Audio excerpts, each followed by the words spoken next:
వడ్లు వెంటనే కొనుగోలు చేయాలని రాష్ట్ర వ్యాప్తంగా రైతాంగం దయచేసి రేపటి నుంచే పోస్ట్ కార్డు ఉద్యమం మొదలు పెట్టాలని కూడా సిద్దిపేటను మార్గదర్శకంగా తీసుకొని చేయాలని నేను కోరుతా ఉన్నా.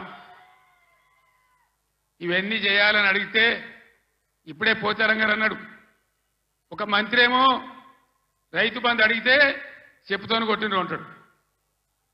ఇంకో ముఖ్యమంత్రిని ఇవన్నీ ఏమైనాయి ఎందుకు ఏమని గట్టిగా నిలదీస్తే ఏం మాట్లాడతారు లిల్లీ పుట్టుగాళ్ళు? నీ గుడ్లు వీకి గోటీలు ఆడుకుంటాము, నీ పేగులు తీసి మెడలేసుకుంటాము, నిన్ను పండబెట్టి తొక్కుతాము, నీ ముడ్డి మీద షెడ్డి లేకుండా షెడ్డీలు గుంజుకుంటాము. ఇదేనా 10 ఏళ్లలో నేను ముఖ్యమంత్రి ఉన్నప్పుడు ఒక్కసారి ఇటువంటి మాట విన్నారా? ఇంత అగౌరవంగా మాట్లాడినామా? ఇంత అన్యాయం మీ కళ్ళ ముందనే జరగాలన్నా? దయచేసి ఆలోచన చేయాలి. ఎలక్షన్ అంటే ఓట్లు అంటే ఏదో ఆగమాగం ఓట్లేసుడు కాదు. ఇలా సభలో ఉన్నారు, నేనే ఒక 100-150 లారీలు దాటుకుంటూ వచ్చిన, అందులో ఫుల్గా మంది ఉన్నారు. చాలా దూరంలో పోలీసు వాళ్ళు ఆపుతా ఉన్నారు, పోలీసు వాళ్ళు బొమ్మలు వీకేస్తా ఉన్నారు. నేను పోలీసు మిత్రులకు మనవి చేస్తా ఉన్నా, మీ డ్యూటీ మీరు చేయండి. 10 ఏళ్ళు మేము కూడా గవర్నమెంట్ ఉన్నాం. అమాయకులను బెదిరియడం, కొట్టడం, బీఆర్ఎస్ ఫ్లెక్సీలు బికేయడం ఇదా మీ పోలీస్ డ్యూటీ? ఇలా మేము కూడా లెక్క పెడతా ఉన్నాం. నేను పోలీసు పేరెత్తంగానే ప్రజలు ఎట్లా మాట్లాడుతున్నారో మీరు చూస్తున్నారు, ప్రజల గోల చూస్తున్నారు. ఇప్పటికైనా మీ అరాచకాలు బంద్ చేయండి, జాగ్రత్త. లేకపోతే మళ్ళా గ్యారంటీగా బీఆర్ఎస్ అధికారానికి వస్తుంది. అప్పుడు మీ గతి ఏమైందో ఆలోచన చేసుకోవాలి. ఎవరైనా వేధించినమా? మరి ఎందుకు మీడియాలో మితిమీరిన పనులు చేస్తా ఉన్నారు పోలీసులు?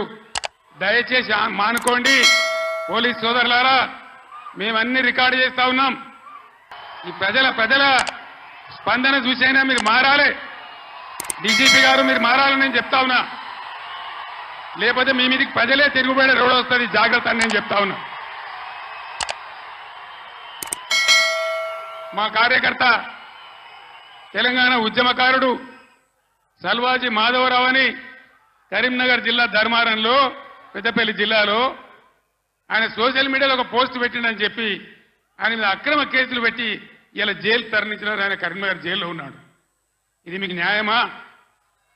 డీజీపీకి ఏమైనా గౌరవం ఉంటే ఆ సల్వాజీ మాధవరావు మీద ఏదైతే జరిగిందో దాని మీద స్పెషల్ కమిటీ సీనియర్ ఐపీఎస్ ఆఫీసర్తో ఎంక్వైరీ చేయాలి. ఏ సబ్ ఇన్స్పెక్టర్, ఏ సర్కిల్ ఇన్స్పెక్టర్ దౌర్జన్యానికి పాల్పడ్డాడో వాళ్ళ మీద మీరు చర్యలు తీసుకోవాలి. లేకపోతే తస్మాత్ జాగ్రత్త, మేము న్యాయస్థానం తలుపులు దాడతామనే మనవి చేస్తా ఉన్నా. ఇక కేడీ అయితే దళితులకు 3 ఎకరాల భూమి, డబుల్ బెడ్రూమ్ ఇల్లు, ఇంటికో ఉద్యోగం, ఇట్లా శాంతాడంత లిస్టు చెప్పాడు. చివరికి ఏమైండు? బొందలకు పోయిండు. వాళ్ళు 10 ఏళ్ళ గాడిదలను కాసి ఇవాళ 100 రోజుల్లో మనం 6 గ్యారంటీలలో 5 అమలు చేసినాం సోదరులారా. అప్పుడే రేవంత్ రెడ్డి గ్యారంటీలు అమలు చేస్తలేడు. ఇక దిగిపో అంటుండు. దిగిపోనికి ఏమన్నా అల్లాటప్పగా వచ్చినాం అనుకుంటున్నావా? అయ్య పేరు తాత పేరు చెప్పుకొని ఎవరి కాళ్ళు పట్టుకొని రాలే బిడ్డ. నీలాకటోళ్ళని తొక్కుకుంటా వచ్చి ఆ కుర్చీలో కాంగ్రెస్ పార్టీ కార్యకర్తలు కూర్చోబెడితే కూర్చున్నాం. 10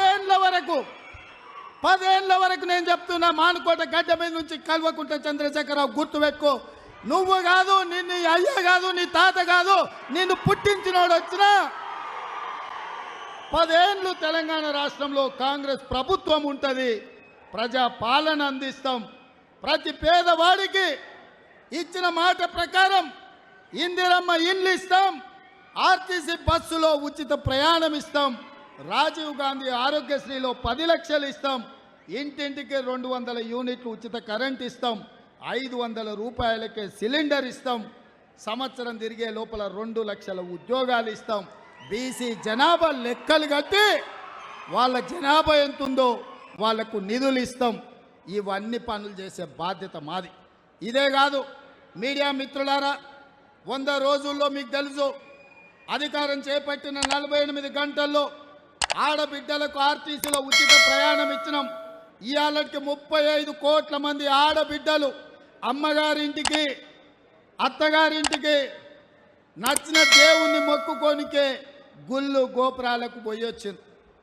10 లక్షల రూపాయల రాజీవ్ ఆరోగ్యశ్రీ పథకం ద్వారా కార్పొరేట్ హాస్పిటళ్లలో వైద్యాన్ని పేదలకు అందించినాం. ఆడబిడ్డలకు మాట ఇచ్చినట్టు కట్టెలపై కష్టాలు తీరవాలని 4 నూరులున్న సిలిండర్ను నరేంద్ర మోడీ 12 నూరులు చేస్తే 500కే ఇస్తామని ఇవాళ ఆడబిడ్డలకు 500 రూపాయలకే సిలిండర్ ఇచ్చినాం.